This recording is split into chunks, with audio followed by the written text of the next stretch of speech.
Connaissez-vous Ozak ?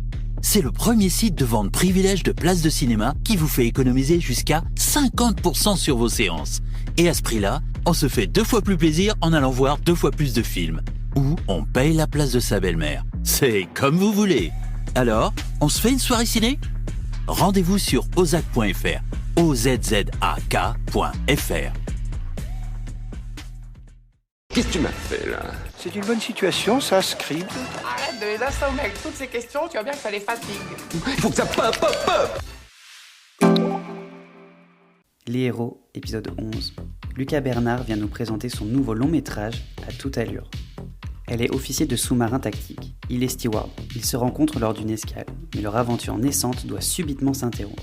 Et le voilà qui s'accroche, qui la suit, qui la colle, comme si on avait le temps d'être amoureuse à bord d'un bâtiment militaire. Reste que l'océan Pacifique n'est pas assez grand pour le décourager. L'océan Arctique non plus d'ailleurs. Le monde est si petit quand on s'aime d'un si grand amour. Bonjour la communauté Ozak, je suis Lucas Bernard, j'ai réalisé le film À toute allure avec Pio Marmaille, Eye Aïdara et José Garcia. À toute allure est une comédie romantique d'aventure qui commence dans une île du Pacifique, une nuit de typhon, où des hôtesses de l'air et des stewards vont se retrouver dans le même bar que des officiers de sous-marins. Ils vont se rencontrer, ils vont se plaire, et quand les officiers de sous-marins vont devoir partir en catastrophe, parce que eux, ils ne sont pas tributaires des problématiques climatiques, Pio Marmaille, qui est le chef de cabine, va décider de suivre Eye Aïdara, qui est la seconde du sous-marin, le fringant. À l'origine, il y avait l'envie de faire une comédie romantique. Et pour faire une comédie romantique qui marche bien, il faut avoir des personnages qui ne peuvent pas être ensemble. Et donc le fait d'en avoir un qui est steward et l'autre officier de sous-marin, ça les oppose suffisamment. D'abord métaphoriquement, puisqu'il y en a un qui est dans l'air et l'autre qui est sous la mer. Et puis ils sont quand même sur des corps de métier qui ne sont pas exactement aussi sérieux l'un que l'autre. À l'origine, il y avait vraiment l'idée de l'impossibilité que les deux personnages se croisent parce qu'ils n'ont pas le même métier, ils ne sont pas au même endroit. Et du coup, derrière, il a fallu rendre la chose possible. Et pour rendre la chose possible, il fallait quand même qu'il y en ait un qui suive l'autre. Et du coup, c'est ça qui a dicté la personnalité des personnages. Le fait que le personnage de Pio Marmaille est vraiment très évaporé, qui a l'air comme ça, complètement fantasque, où tout a l'air possible, alors qu'en fait, on s'aperçoit à l'expérience que le mec est sacrément plus intelligent que ce qu'on pourrait croire. Et en face, d'avoir Eye Aïdara qui, elle, est vraiment une espèce de parangon comme ça, d'officier de sous-marin, dont on s'aperçoit qu'elle est finalement beaucoup plus cool que ce qu'on pourrait croire de prime abord. On choisit toujours les acteurs, d'abord parce qu'on les aime et ensuite parce qu'ils rendent l'histoire possible, ils rendent l'histoire crédible.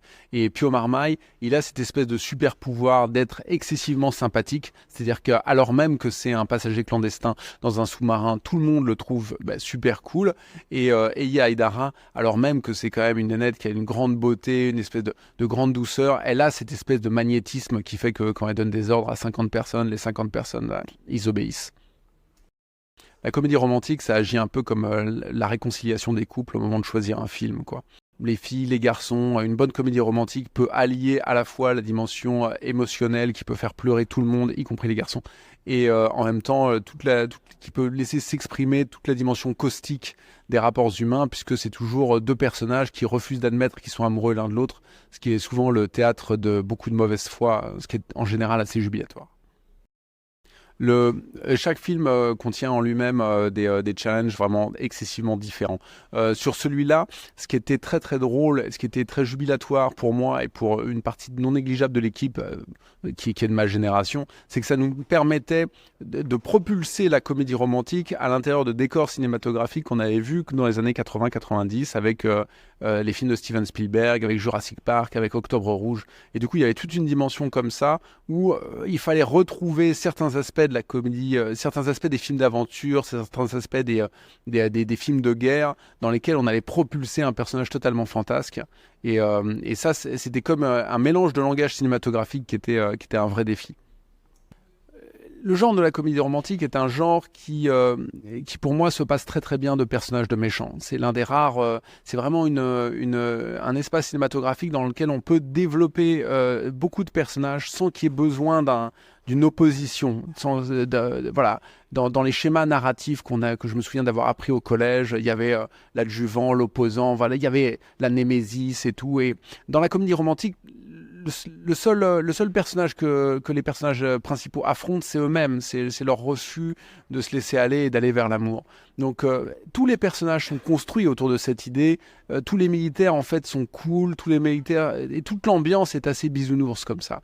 Et donc, si le message devait rester, ce serait peut-être que la douceur, ça marche.